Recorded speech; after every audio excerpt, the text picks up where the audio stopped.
Hey guys, ఈరోజు మనం glyco six అనే క్రీమ్ గురించి అయితే చాలా వివరంగా తెలుసుకుందాం. నా పేరు సంతోష్. మీరు చూస్తున్నారు ఇది మన ఫార్మసీ. ఇందులో ఉండే ఇంగ్రీడియంట్ గ్లైకాలిక్ యాసిడ్ 6%.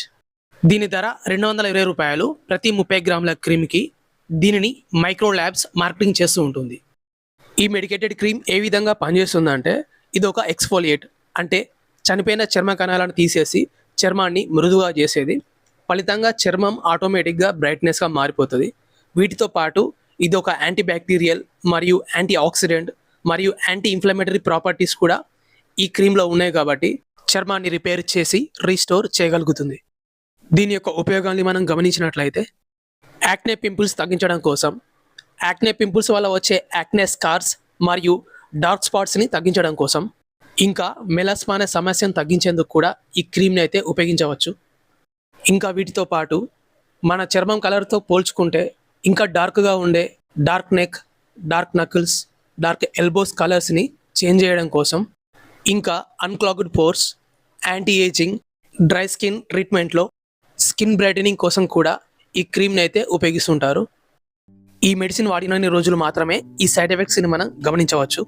ఈ క్రీమ్ రాసిన చోట మంటమంటినట్టుగా ఉండడం మరియు ఎరుపుదనం ఉండడం, వీటితో పాటు చర్మం పొలుసులుగా కూడా రాలడం. ఈ క్రీమ్ని ఎవరెవరు ఉపయోగించకూడదంటే, ప్రెగ్నెంట్గా ఉన్న లేదా ఎగ్జిమా, సోరియాసిస్, ర్యాష్, ఇచ్చింగ్ లాంటి సమస్యలతో బాధపడుతున్నా దీనినైతే ఉపయోగించకూడదు. మరియు ఈ క్రీమ్ని రెటినాల్ సిరం లేదా విటమిన్ సి సిరంతో కలిపి ఉపయోగించకూడదు. ఒకవేళ మీరు ఈ సిరమ్స్ని వాడాలనుకున్నట్లయితే ఈ క్రీమ్ రాసిన 1 డే ఆర్ 2 డేస్ తర్వాత వీటినైతే ఉపయోగించవచ్చు. ఇలా కాకుండా ఈ క్రీమ్ని, సిరమ్స్ని ఒకేసారి రాసుకుంటే స్కిన్ ఎలర్జీస్ వచ్చే ఛాన్సెస్ చాలా ఎక్కువ. ఈ క్రీమ్ని ఎప్పుడు అప్లై చేయాలంటే, ఈ క్రీమ్ని ఎక్కడైతే అప్లై చేయాలనుకుంటామో ఆ ప్రదేశాన్ని సోప్ లేదా క్లెన్సర్తో వాష్ చేయవలసి ఉంటుంది. తర్వాత టవల్తో పొడిగా తుడుచుకోవాల్సి ఉంటుంది. ఇప్పుడు ఈ క్రీమ్ని బఠానీ గింజంత పరిమాణంలో తీసుకొని సమస్య ఉన్న ప్రదేశంలో అప్లై చేయవలసి ఉంటుంది. ఈ క్రీమ్ అప్లై చేసిన ప్లేస్లో బర్నింగ్ సెన్సేషన్, అంటే మంట మండినట్టుగా ఉంటుంది కాబట్టి మీరు ఈ క్రీమ్తో పాటు మాయిశ్చరైజర్ని కూడా కలిపి రాసుకోవచ్చు, లేదా 1 అవర్ తర్వాత ఫేస్ వాష్ చేసుకొని మాయిశ్చరైజర్ని కూడా అప్లై చేసుకోవచ్చు. గుర్తుంచుకోవాల్సిన విషయం ఏంటంటే, ఈ క్రీమ్ని కేవలం నైట్ టైంలో మాత్రమే అప్లై చేసుకోవాలి.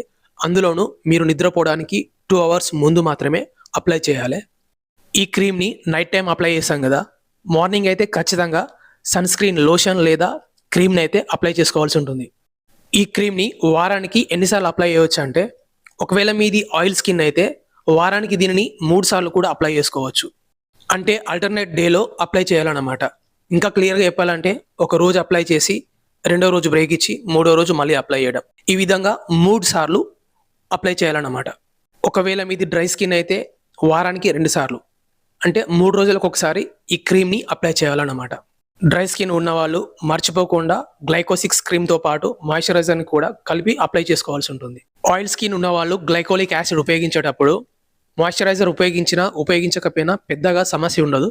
బట్ డ్రై స్కిన్ ఉన్నవాళ్ళు మాత్రం మాయిశ్చరైజర్ అయితే ఖచ్చితంగా గ్లైకోలిక్ యాసిడ్తో కలిపి కూడా ఉపయోగించవచ్చు. లేదా క్రీమ్ అప్లై చేసిన 1 అవర్ తర్వాత ఫేస్ వాష్ చేసుకొని మాయిశ్చరైజర్ని కూడా అప్లై చేసుకోవచ్చు. డ్రై స్కిన్ ఉన్నవాళ్ళు ఈ క్రీమ్ రాసుకునే టైంలో మాయిశ్చరైజింగ్ లోషన్ లేదా క్రీమ్ రాసుకున్నట్లయితే స్కిన్ అనేది ఖచ్చితంగా డ్యామేజ్ అయ్యే ఛాన్స్ ఉంటుంది కాబట్టి మాయిశ్చరైజింగ్ లోషన్ అయితే రాసుకోవడం మర్చిపోవద్దు. గ్లైకోలిక్ యాసిడ్ 6% క్రీమ్ని అయితే కొన్ని వారాల వరకు కూడా అప్లై చేయవచ్చు. రిజల్ట్ లేనట్లయితే గ్లైకోలిక్ యాసిడ్ 12% క్రీమ్ను కూడా మీరు ఉపయోగించవచ్చు.